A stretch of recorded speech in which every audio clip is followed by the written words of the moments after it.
Welcome back to the Stephan Show. My name is Graham and welcome to my show, and I just owe everyone a very sincere apology this time around because I realized Millennial Money was posted like 5-6 days ago, and it never takes me this long to watch Millennial Money. Usually it gets posted at 9 o'clock in the morning. I spring out of bed, I am wide awake, I run to my computer, I turn on the camera, I watch Millennial Money because that makes my day. This time was different. This time I was actually traveling with my good friend Meet Kevin over to Washington, D.C. to speak at FinCon. And sure enough, the day I show up to Washington, D.C., CNBC decides this is the day we're going to post Millennial Money. And I am not there to react to it. So I just got back the other night, and now is my chance to catch up on all the Millennial Money that I missed, which is one episode. I'm missing out on one episode. So anyway, we're going to watch Millennial Money. I'm on YouTube right now. We're going to type in Millennial Money, my favorite words to ever type in the computer. And this is what we got. We got this video, living on $110K a year in Tampa, Florida. Wait for it.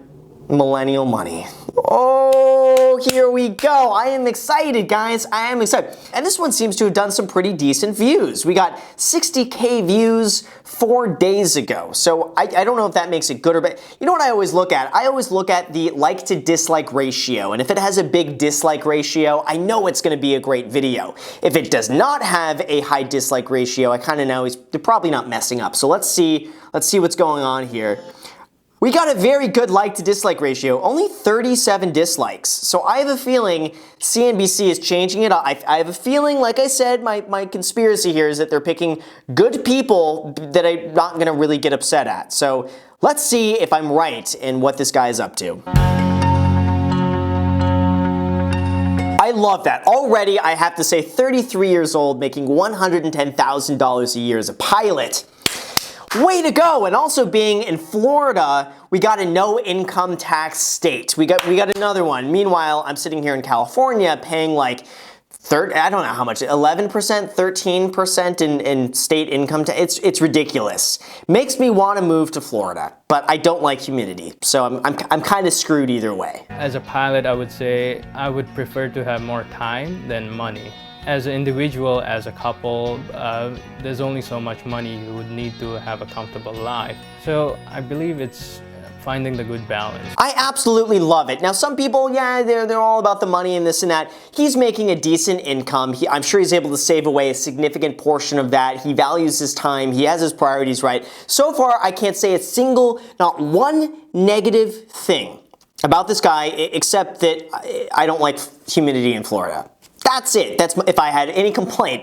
But this guy can't control the weather in Florida. Let's be real. Let's be honest. He's not controlling the humidity. That's not his fault. That's a geographical problem. That's not his problem. We like to do a lot of cooking ourselves. We spend a lot of money on groceries, $500 a month on groceries. So salsa classes would be about $50 a month. Oh, okay, let's see this. Let's get to what I'm good at. Food. $800 a month for food for him and his fiance. Is this guy shopping at like Whole Foods and Erewhon for lobster and steak? Like, how do you spend $800 a month on food? But you know what? Here's the thing. If this guy loves food and he loves the experience of eating and, you know, with his fiance and this, you know, he makes enough money where that's not going to be that big of a deal, especially coming from his philosophy of valuing time and experiences over money. If that's his thing, great. $750 a month on rent. How do you do that? How do you do $750 a month on rent? Unless it's split between him and his fiance and it's really $1,500, which would be, then that would make sense. But your portion, $750 a month on rent is really good. But it does make me kind of think though that if rent is $750 for his portion, why are they including him and his fiance for food at $800 a month on that, you know, instead of $400, which would be his part. I don't know how that works. Anyway, transportation, $650 a month. We'll have to keep watching to see if that's a good one or not. Voluntary parental support, $500 a month. Okay, fine. Insurance, $430 a month. Yeah, I guess that's about right, $430 a month for all of that. I don't see any issue with that. $350 student loans, fine. Then we got the MISC one, $295 Infinity. That's Amazon Prime Student Entertainment Laundry. Laundry, we gotta get those off-peak electrical hours to get that laundry. Anyway, utilities and Wi-Fi, $130, that's fine. Phone, $20 a month. That's really good. That is really good. Phone for him and his fiance, $20. Jeez. Good for him. I wish my phone was $20 a month. You know, all of this is really great. $1,000 a month in savings. I just hope that savings is in an Ally Bank account or Wealthfront or some high interest savings account, not in like the Bank of America checking or whatever. 401k, 1148, that's really good. Roth IRA, 479. Investments, $100. No complaints. No complaints thus far. All of this is really good. Like, I can't really knock him saving almost like $3,000 a month. I think that's fantastic. I do invest in gold, so I did buy some gold bars. I'm not a huge fan. I don't get gold as an investment. I know a lot of people are out there, you get these doomsday people that are like, the world is going to end and we need gold. It's going to be the only currency when the entire monetary system is completely disintegrates. And a fraction of... I'm like, come on, guy. Like, gold, and first of all, the transaction cost for buying physical gold is ridiculous. The overhead cost of then storing your gold is ridiculous. If you want to keep it safe or it's basically like keeping cash, except it's so stupid. But anyway, not only that, but gold doesn't produce anything. It also doesn't provide a dividend, and you're basically, if you look back like 50 years, it's for the most part just kept up with inflation. And you have a lot of people that point to specific periods in time, and they're like, well, if you bought in 2007 and you sold in 2011, you would have made X amount of money and that outperformed this and that. But if you look at the average over 50, 60, 70 years, gold has been a terrible performer in the long term. I'm not saying in the short term you can't time your investments perfectly, but you could say that about pretty much any investment out there. I'm just not a huge fan of gold. I think if you want to invest in precious metals and that's a small percentage of your portfolio and you like it, maybe I could just be like, okay, I'll let that one slide. But for anyone thinking that gold is just like a great investment, I don't see it. You got to think too, by the time gold goes up in price, like that's the time to sell it, because that means that everything else is now cheap. You know, that's just the way I see it. But I see this guy as a watch collection. Let's see his watches. I got into watches because of my colleagues in Taiwan. They love watches. I learned about watches. So I spend some money on watches, especially from a brand called Rolex. Oh, Rolex. I haven't heard of Rolex before. We should look into Rolex. So I bought a watch. It's called a Daytona. I gotta say, I absolutely love the Rolex Daytona. In fact, the original Rolex Daytona used the movement of this Zenith El Primero in, I believe it was the early 90s, in their Rolex Daytona. I love this watch. And this one in particular, I don't know why the two-tone Rolex Daytona, there doesn't seem to be much demand on that. Everyone either wants the stainless steel, the rose gold, or the gold with the green dial. For some reason, the two-tone Rolexes have just never really caught on lately. I think it's maybe more of just like an old school design, or it's maybe not as like modern to go two-tone. I don't get it, but anyway, the two-tone Daytona, you know, I love the Daytona. And I have another watch that I'm currently wearing. It's the BLNR. That's another great watch. It's also known as the Batman when you have the blue and the black. And great watch. My only concern is with Rolexes have seen such a huge price increase lately. And I personally believe, and maybe I might get some hate on this, I believe that we're in a bit of a Rolex bubble, because like some of the prices that you get right now in Rolexes and people paying way over MSRP to get these certain watches, it doesn't make any sense to me. And I don't know who's, same with the Patek Philippe, the Nautilus. Like why is this watch going for so much money? It just doesn't make any sense to me. Okay, so I actually have to do some talking over this so I don't get copyright striked by CNBC. Not to say that they would do that, but they're playing some very distinct music in the background here that I would just feel uncomfortable with using. Anyway, this guy's got an amazing kind of rags to riches story. It's really inspirational, really cool music in the background that I just have to talk over. So again, I don't get copyright striked, and that is it. Thank you. I don't know what's going on here, but this is not the Millennial Money that I know, because I have just nothing negative to say about this. I have nothing. I mean, if anything, I think he's the perfect example of the American dream of being able to come to America and now make over $110,000 a year, which again, why can't CNBC just get more bad people on the show? I mean, this is just, it's good. It's too good. That's my complaint. This video is too good. Once you become a captain, your salary will almost double. You can expect to make at least $200,000 to $250,000 a year. I had no idea that they can make that much money. I've heard stories about pilots being like underpaid or making like 30, 40 grand a year and being overworked and flying tight. I had no clue that they're making like 200 plus grand a year. That's really cool. Another thing we tried to do with our lifestyle is to live a life of debt-free. So that's something I'm learning from my fiance.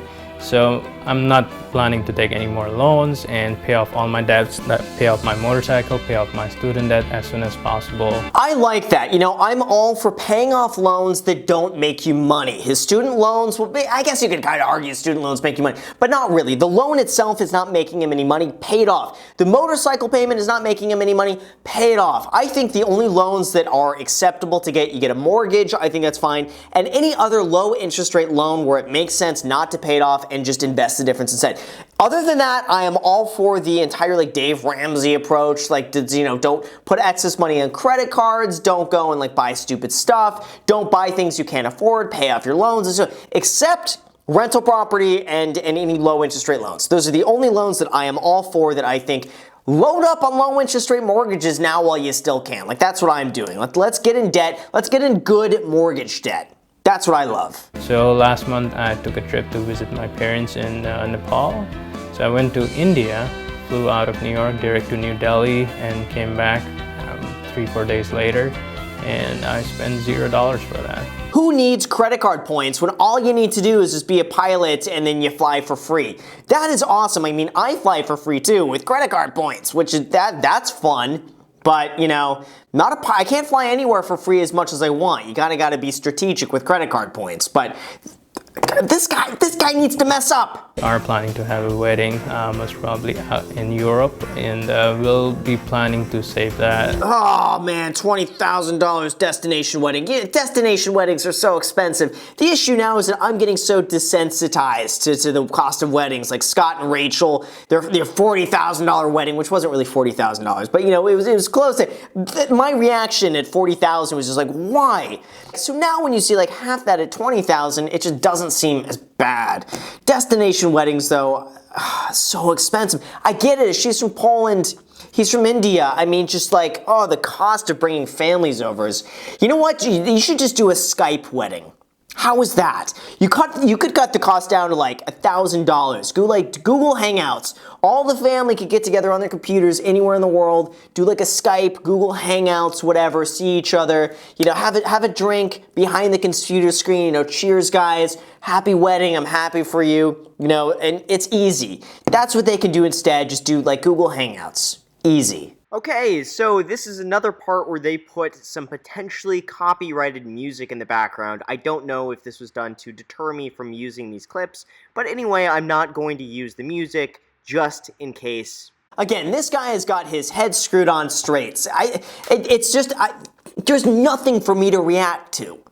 I think they're doing this on purpose so that they will slowly drain me from Millennial Money. Because what's going to end up happening, they know this. Eventually, these episodes are just not going to be as interesting because there's nothing for me to react to. And then they're like, we won. We beat Graham at his own game because we're not going to give him any good content no more. And that's what's going to slowly end up happening. I'm going to tell you now, I am going to get to the point realistically where if it's just not funny anymore, I'm going to stop because I want to end on a high note and we're going to move on to something else and we're going to ruin that show too. So that's what's probably going to end up happening here. But let's finish this and let's see what else is. He's making dough right now. Let's figure out what this is about. I might be starting a restaurant. Like, I would like to sell dumplings, like a chain of dumpling stores around the US. Maybe that might be exciting. Don't open a restaurant. I will tell you that is going to bleed you dry. And if you guys want its own dedicated video on this, just let me know. But I actually looked into opening franchises. This was back in like 2013 and 14